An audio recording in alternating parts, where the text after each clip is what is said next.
গত দুদিনের বৃষ্টিতে উদয়পুর পোল্ট্রি রোড থেকে বনদুয়ার যাওয়ার রাস্তা ভেঙে গিয়ে এলাকায় জনদুর্ভোগ। ছুটে গিয়েছেন এলাকার বিধায়ক। গত রবিবার ও সোমবার সারা রাজ্যের সঙ্গে উদয়পুর মহকুমায় প্রচণ্ড বৃষ্টি হয়েছে, ফলে রাজ্যের বিভিন্ন জায়গায় নানান ধরনের ক্ষতি হয়েছে। প্রশাসনও রাস্তায় নেমে পড়েছে মোকাবিলা করার জন্য। উদয়পুর মাতাবাড়ি বিধানসভা কেন্দ্রের পোল্ট্রি রোড থেকে বনদুয়ার যাবার রাস্তাটি ভেঙে পড়েছে, ফলে এই এলাকার লোকজন চলাচল করতে পারছে না। এদিকে বিদ্যুৎও নেই।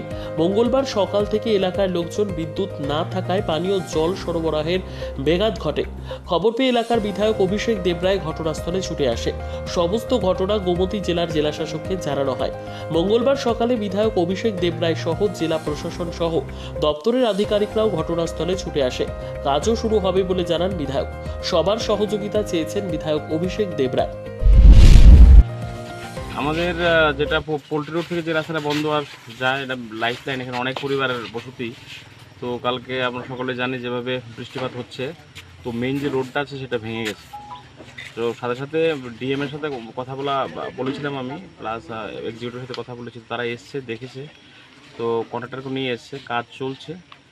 তো সবাই মিলে সহযোগিতা করছে আমাদের এখানে যারা কার্যকর্তারা আছেন। তো আশা করা যে কিছুক্ষণের মধ্যে রাস্তাটা সারাইয়ের কাজ শুরু হয়েছে। যেহেতু পুরোটা রাস্তা ভেঙে গেছে, হয়তো কিছুদিন সময় লাগবে, জল টল সব কিছুই বন্ধ। তো আমি প্রশাসনের তরফ থেকে তো খুব ভালো উদ্যোগ নিয়েছে। তো আমি ধন্যবাদ জানাবো প্রশাসনকে, বলার সাথে সাথে ওনারা এসে কাজ ধরেছে। এবং আমি আপনাদের মাধ্যমে সবাইকে আমি আবেদন জানাবো, যেহেতু আমাদের একটা সতর্কবার্তা জারি আছে, তো আমরা প্রত্যেকে সচেতন থাকতে হবে এবং একে অপরের যদি কোনো এই ধরনের ঘটনা ঘটে আমরা এগিয়ে আসতে হবে। আর প্রশাসনিকভাবে এটা কিন্তু আমাদের রাজ্য, আমাদের জায়গা, সবটা আমাদেরই করতে হবে। প্রশাসন আমাদের সহযোগিতা করার চেষ্টা করছে।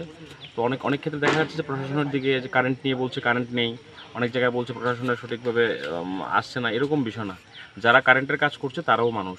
রাত্রেবেলা যখন কিছু ভেঙে পড়ে যায়, তো অটোমেটিক্যালি লাইন আসা অসম্ভব। তো তাদের ঘরেও সন্তানাদি আছে, তারাও চিন্তা করে, তো তারা কিন্তু সারা রাত্র কাজ করছে। তো এই জায়গায় আমাদের জিনিসটা বুঝতে হবে যে একটা প্রাকৃতিক দুর্যোগ এসছে, এই জায়গায় সবাই মিলে মোকাবেলা করতে হবে। তো আমরা সবাই মিলে এই পরিস্থিতি থাকবে না, হয়তো আজকে বা কালকে পর্যন্ত বৃষ্টি থাকবে, তারপর সেটা চলে যাবে। তো আমরা সকলে মিলেই আমাদের যে সমস্যাগুলো সেগুলো থেকে আমাদের পরিত্রাণ পেতে হবে। তো আমি সবাইকে ধন্যবাদ জানাবো এই ঘটনাস্থলে যারা ছুটে এসেছেন এবং যারা সহযোগিতার হাত বাড়িয়ে দিয়েছেন, এবং আগামী দিনেও এই ধরনের সহযোগিতার আশা রাখবো। নিজস্ব প্রতিনিধির রিপোর্ট, দুরন্ত টিভি।